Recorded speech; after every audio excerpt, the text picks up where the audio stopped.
if you stand, if we put you kind of like so you're surrounded in the flowers. Let's start. See where I'm standing right here? So for this first location, we have two different types of lighting. We're shooting in the shade, and we also have some backlit photos. So starting in the shade, because the roses and the plants are pretty thick and pretty broad, we were able to put them behind Julia, so she's completely in the shade. I really like shooting in the shade because it creates a nice soft light. I think it looks really good on the skin tones. It's nice and even. It's a little counterintuitive. I think often we think we want to put somebody in the sun, but kind of in harsher lighting conditions, I think it can look a little bit unflattering at times. So shooting in the shade is a nice trick that I like to use when you're shooting during the daytime. Okay.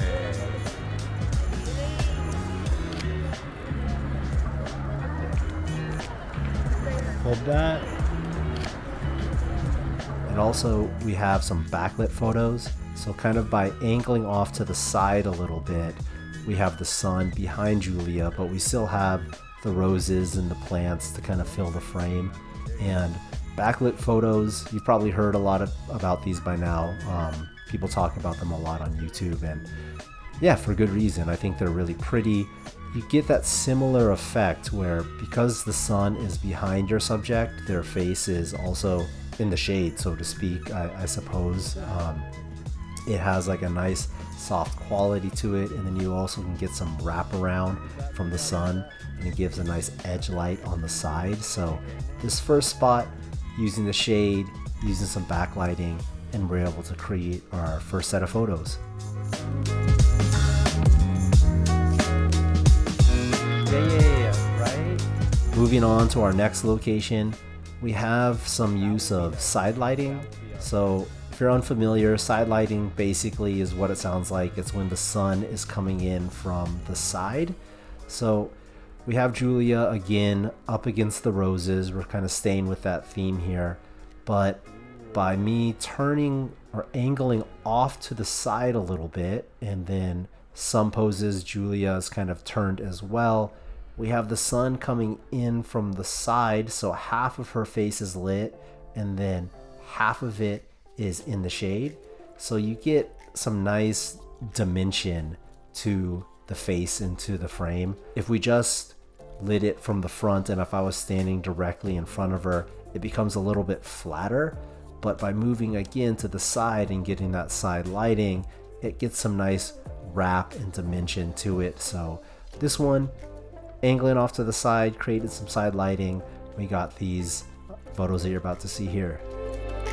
I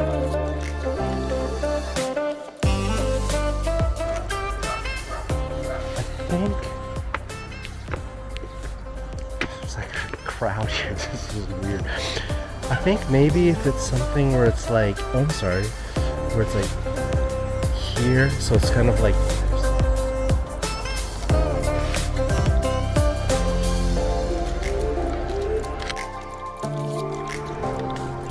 I think this goes down maybe, and then we could go back right around here. Let me see what that looks like, okay? This spot was probably my favorite. I think we got really lucky by being able to use some diffuse lighting.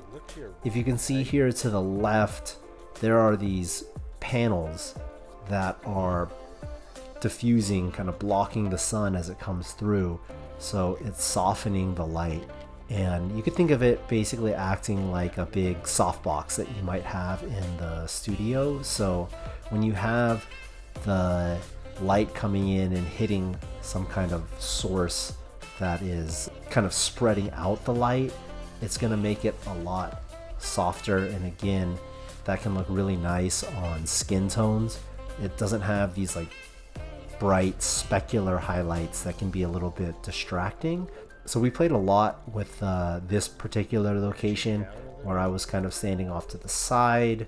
I was also able to kind of prop up on top of where the ledge was and kind of shoot down, but it all maintains this really soft quality to the images. I think you might be able to see the difference in the photos. So if you can find something like that, whether it be like a window or anything that can block the sun when you're outside.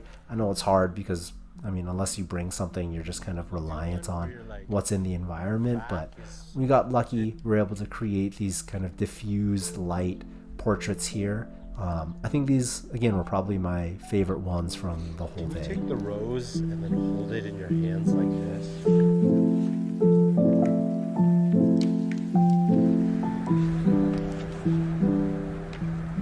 So we're here at our final location, and we'd already kind of gotten all the photos that we wanted, but the roses looked really nice. We have the sun coming down a little bit. It's not as harsh as it was maybe about an hour ago. And these photos are 3/4 backlit, kind of similar to the first set of photos where I was talking about the sun being behind Julia. It's the same thing. The sun is behind her, but it's off to about like a 45-degree angle. So hence 3/4 backlit.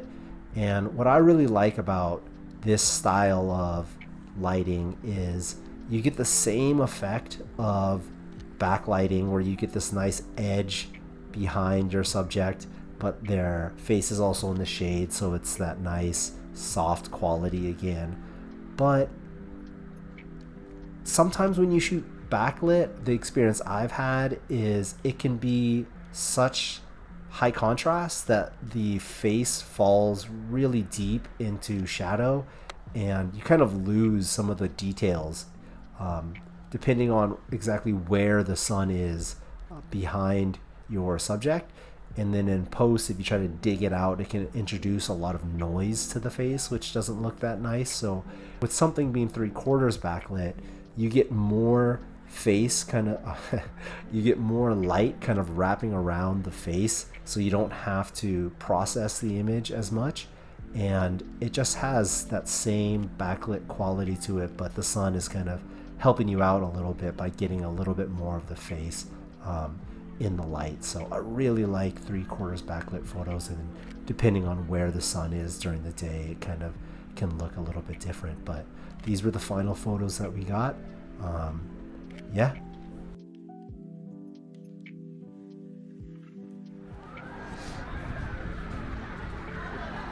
So just to show you one more time, here are the different photos from the different types of lighting that we got from the day. We have got shooting in the shade, backlit, diffuse light, and finally these 3/4 backlit shots. That's going to be it. I hope you guys found this helpful. If you have any questions, feel free to ask, and I'll see you in the next video.